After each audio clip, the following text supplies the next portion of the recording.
તો સુરતમાં વારંવાર આવતા ખાડીપુરને સાંસદ મુકેશ દલાલ માનવ સર્જિત આફત ગણાવી છે. વીટીવી ન્યૂઝ સમક્ષ મુકેશ દલાલ ખાડીપુર માટે દબાણને જવાબદાર ગણાવ્યું. દબાણને કારણે મોટા પ્રમાણમાં ભૌગોલિક ફેરફારો થયા છે તેવી પણ તેમણે વાત કરી. સાથે પણ કહ્યું કે ખાડીપુરની સમસ્યાનો લાંબા ગાળાનો ઉકેલ લાવવા સૌ કોઈ ચિંતિત છે. ખાડીપુર અટકાવવા માટે એક વિસ્તૃત રિપોર્ટ તૈયાર થઈ રહ્યો છે. ખાડીપુરને કારણે પરેશાન થતી પ્રજાનો રોષ અને આક્રોશ વ્યાજબી છે. ખાડીપુરની સમસ્યામાંથી સુરતને ખૂબ ઝડપથી બહાર કાઢવામાં આવશે અને શહેરની સાથે ખાડીઓ અંગે ઊંડાણપૂર્વક અભ્યાસ ચાલુ છે. ખાડીની વહન ક્ષમતા અંગે પણ રિપોર્ટ તૈયાર કરાઈ રહ્યો છે અને સાથોસાથ એ વહન ક્ષમતાને પણ જોવામાં આવશે અને ખાડીમાં કયા પોઈન્ટ પર દબાણ કરાયું તેનો પણ અભ્યાસ ચાલુ છે. જે પણ અવરોધક દબાણો હશે તેને છોડવામાં નહીં આવે. મુખ્યમંત્રી અને નાયબ મુખ્યમંત્રીએ સ્પષ્ટ સૂચના આપી દીધી છે.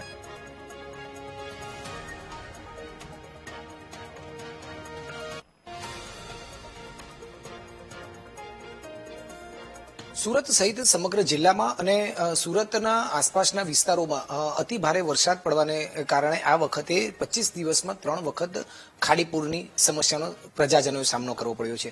અનેક કારણો જવાબદાર રહ્યા છે, પરંતુ આ વખતે આ ખાડીપુર શા કારણોસર આવ્યું અને હવે આનું કાયમી નિરાકરણ કઈ રીતે આવે તેને લઈને તંત્ર પણ જવાબદાર રીતે કામગીરી કરી રહ્યું છે. પરંતુ મુખ્ય કારણો કઈ રીતના હોઈ શકે અને આગામી દિવસોમાં આનું કયું નિરાકરણ આવી શકે તે માટે આપણી સાથે સુરતના સાંસદ મુકેશભાઈ દલાલ જોડાયા છે. તેઓની સાથે વાત કરીશું. મુકેશભાઈ, આ વખતે ખાડીપુર એ હદે આવ્યું કે લોકો ખૂબ જ પરેશાન થયા, ખૂબ જ ગંભીરતાથી પણ લેવામાં આવ્યું. શું લાગે છે આનું કોઈ કાયમી નિરાકરણ હોઈ શકે અને કઈ રીતની કામગીરી? દરેક સમસ્યાનો ઉકેલ હોય છે. આ વર્ષે એક તો ખૂબ ધોધમાર વરસાદ પડ્યો, ઐતિહાસિક વરસાદ પડ્યો. છેલ્લા કેટલાક વર્ષોમાં કદી નહીં પડ્યો હોય તેવો વરસાદ સુરત શહેરે પણ જોયો અને સુરત શહેરના ઉપરવાસમાં પણ જોયો. તેને કારણે ધસમસતા ખાડીપુર આવ્યા અને 2-3 વખત આવ્યા. ઉપરવાસના વરસાદને કારણે સુરત શહેરે ખૂબ સહન કરવું પડે છે. ભારતીય જનતા પાર્ટીનું શાસક ગણ, નેતૃત્વ ગણ પણ આ બાબતમાં સતત પ્રયત્નશીલ છે અને ચિંતિત છે કે ખાડીપુરનો કોઈ લાંબા ગાળાનો ઉકેલ આવે.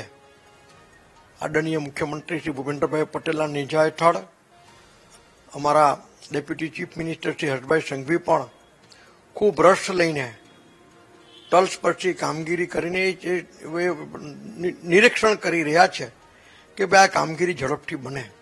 અને મેં કહ્યું તે પ્રમાણે દરેક સમસ્યાનો ઉકેલ છે. ખાડીપુરની સમસ્યા કેવી રીતે દૂર કરવી એના માટે અમે સૌ અત્યારે એ દિશામાં ચિંતન કરી રહ્યા છે અને એક કદાચ વિસ્તૃત રિપોર્ટ પણ અમે બનાવી રહ્યા છે, જેથી આવનારા વર્ષોમાં એનું અમલીકરણ દ્વારા તબક્કાવાર અમલીકરણ થાય અને લાંબા ગાળાનો ઉકેલ આવે. શું કારણ હોઈ શકે? કારણ કે પ્રજા ખૂબ જ નારાજ છે આ વખતે, તો ખૂબ જ રોષ છે પ્રજામાં. તો શું લાગે છે એમના રોષને લઈને શું માનવું છે આપનું? ખરેખર પ્રજાનો રોષ હોય, આક્રોશ હોય એ ખૂબ સ્વાભાવિક છે અને વ્યાજબી છે. પ્રજાએ મારી ખૂબ સહન કરવું પડ્યું છે. બિચારા સામાન્ય લોકો પાણીથી રક્ષણ મેળવે તો કેવી રીતે મેળવે? અને જોકે મારે એટલું કહેવું જોઈએ કે સુરત મહાનગરપાલિકાનો અમારો જે ભારતીય જનતા પાર્ટીના સમગ્ર નેતૃત્વગણ, કોર્પોરેટર, જ્યારે પણ આ ક્રાઇસિસ હતી ત્યારે દિવસ રાત 24/7 કોર્પોરેશનના પદાધિકારીઓએ, અમારા ધારાસભ્યોએ, સાંસદોએ સતત પ્રજાની વચમાં રહીને કામગીરી કરી છે. સંગઠને પણ પ્રજાની વચમાં રહીને કામગીરી કરી છે. અને સૌથી મુખ્ય કારણ ખાડીપુરમાંનો એક તો ખૂબ મોટા પ્રમાણમાં વરસાદ પડ્યો, ધમધોકાર વરસાદ પડ્યો. ખાડી ઉપર કેટલાક ગેરકાયદેસર દબાણો, માનવ સર્જિત દબાણો થયા તે પણ એક છે. અને આ ખાડીઓ વર્ષો જૂની છે, એમાં જીઓલોજીકલ ચેન્જીસ પણ ખૂબ થયા છે. ખાડીમાં નીચે એમાં પુરાણ પણ થઈ ગયા છે. ખાડીમાં ભૌગોલિક ફેરફારો આવ્યા છે. તેને કારણે પણ આ ખાડીપુર આવે છે.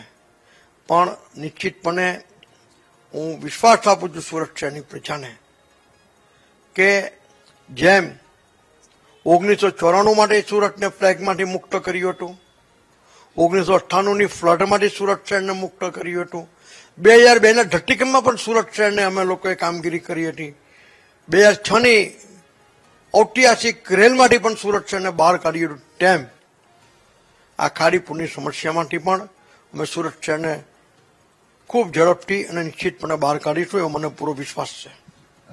સાહેબ, મુખ્યમંત્રી આ વખતે સુરત આવ્યા, તમામ અધિકારીઓને ખાસ ક્લાસમાં લીધો, તમારો પણ એક ઓપિનિયન લેવાયું દરેક કલેક્ટરથી લઈને મુખ્યમંત્રીની સાથે. એમાં શું મહત્વનું રહ્યું હતું? તમે એક ખાસ વાત તમારી એક માનવામાં આવી છે.